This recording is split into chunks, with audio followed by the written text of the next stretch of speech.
میں Jio T V میں تھا, مجھ سے انٹرویو لے رہے تھے, وہ کہنے لگے کہ یہ 3 طلاق جو ہے امام حنیفہ کہتے ہیں حنفیوں کے یہاں 3 ہوتی ہیں, اہل حدیثوں کے یہاں. میں نے کہا حنفیوں نہیں, قرآن و سنت میں سب کے یہاں 3 ہوتی ہیں, اس لیے حنفیوں کے یہاں بھی کتنی ہوتی ہیں؟ 3 ہی ہوتی ہیں, اس لیے ہوتی ہیں. احناف نے قرآن و سنت کو پہلے رکھا ہے, ابو حنیفہ کو بعد میں رکھا ہے. ابو حنیفہ قرآن حدیث کی تشریح میں جب اختلاف ہوگا تو اس میں ہم ابو حنیفہ کی رائے کو ترجیح دیتے ہیں. جو قرآن حدیث نے وضاحت سے بیان کر دیا اس میں تو کسی کی رائے نہیں ہے, اس میں تو ڈائریکٹ قرآن و سنت ہے. جہاں ایکسپلین کرنے میں اختلاف ہوگا تو پھر تو کسی کی رائے کو لینا ہے نا, تو پھر اپنی رائے کو لینے کے بجائے کسی مجتہد کی رائے کو لیا جائے, نہ کہ آج کل کے اسکالرس کی رائے کو لیا جائے. تو یہ بہت جاندار بات ہے یہ. تو میں وہ بتا رہا تھا یہ وفاقی شرعی عدالت نے جو لطیفہ چھوڑا ہے کتنا بڑا, اور یہ جنرل مشرف نے زیادتی کی ہے, کیونکہ پاکستان میں آئین کے لحاظ سے نا قرآن و سنت کی بالادستی ہے. پاکستان کا لا بڑا خاندانی ہے, بڑا, کسی کنٹری کا ایسا لا نہیں ہے کہ سب سے پہلی شق حاکم اعلیٰ اللہ ہے. یہاں سے سیکولرزم اور لبرلزم کی ایسی کی تیسی ہو گئی. یہ بڑی تبھی تو ہمیں ملک سے محبت ہے یار, جیسا مرضی ہے. لا کیا ہے؟ آئین بڑا خاندانی ہے. یہاں سیکولر ریاست کا تصور ہی ختم کر دیا. حاکم اعلیٰ کون ہے؟ اللہ. پاکستان میں چلے گی کس کی؟ اللہ کی. اور پھر اسی میں شق ہے قرآن و سنت کے اگینسٹ کوئی لا نہیں چلے گا. اب ظالم حکمران ہمارے کرتے کیا ہیں؟ وہ پابند ہیں, ہاتھ پاؤں کٹ گئے ان کے.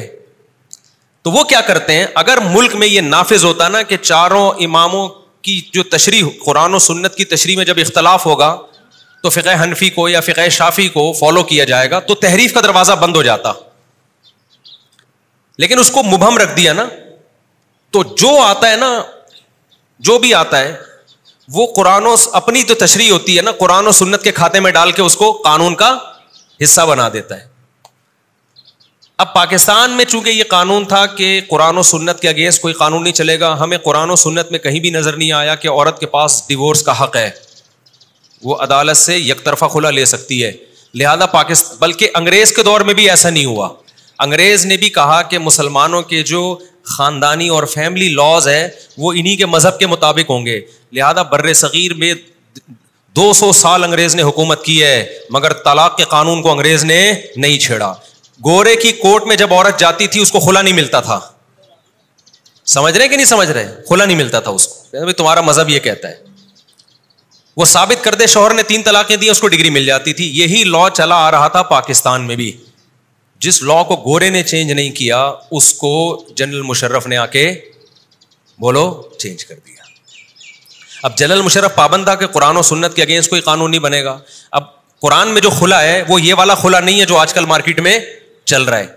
تو اس نے کیا کیا, اس خلا پہ قرآن و سنت کا لیبل لگوا دیا. کیونکہ جو چمچے بیٹھے ہوئے ہوتے ہیں نا مذہبی اسکالرز میں, جو حکومت کے چمچے ہوتے ہیں جنہوں نے حکومت کی ہر غلط بات کو ٹھیک کرنا ہوتا ہے, وہ ہر ملک میں ہول سیل کے حساب سے ہوتے ہیں. یہاں نہیں مل رہے ہوتے تو دوسرے ملک سے کوئی چمچا منگوا لیتے ہیں, فلاں سے فتوا منگوا لیا, تو ایسے اسکالرز آپ کو مل جائیں گے. اسکالر تو آپ کو سود کے حلال ہونے والے بھی موجود ہیں دنیا میں. ایسے بہت سے اسکالر ہیں جو کہتے ہیں یہ سود وہ سود ہی نہیں ہے, جو حرام تھا یہ تو دوسرا سود ہے. نبی صلی اللہ علیہ وسلم نے فرمایا قرب قیامت میں لوگ شراب کا نام چینج کر کے حلال کر لیں گے. صحیح ہے نا؟ کیا مطلب؟ تحریفات کا دروازہ کھلے گا, چیزوں کے نام چینج کرتے رہیں گے, چیز وہی ہوگی. تو آپ سمجھو بات کو کہ جو وفاقی شرعی عدالت نے فیصلہ کیا ہے نا کہ عورت بھی خلا لے سکتی ہے, یک طرفہ خلا, یہ اتنا بڑا لطیفہ ہے کہ اس سے تو طلاق کے جتنے احکام تھے نا جو قرآن بیان کر رہے سب کی دھجیاں اڑ گئیں. قرآن کیا کہتا ہے؟ وَبُعُولَتُهُنَّ أَحَقُّ بِرَدِّهِنَّ فِي ذَلِكَ إِنْ أَرَادُوا إِصْلَاحًا. مرد نے اگر ایک طلاق دی ہے, اللہ کہتے ہیں ابھی بھی مرد کے پاس حق ہے کہ وہ بیوی کو روک سکتا ہے جب تک دوسری اور تیسری نہیں دے دیتا.